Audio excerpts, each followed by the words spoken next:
माङ्गाद हावामा मान्छेहरू हेर्नु है कति धेरै आएको छ।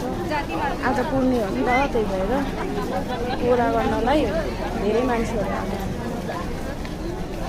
आज म पनि बत्ती बालेर जानलाई आएको हो बौद्ध धेरै पछि। अब बत्ती बाल्छु। अब मेरो ठुलो बाबा आउँदै हुनुहुन्छ, ठुलो बाबा आउँछ अनि त्यहाँबाट बत्ती बाल्छु अनि त्यहाँबाट घर जान्छु है। बौद्धको दिन चाहिँ हेर्नु न कस्तो दामी छ।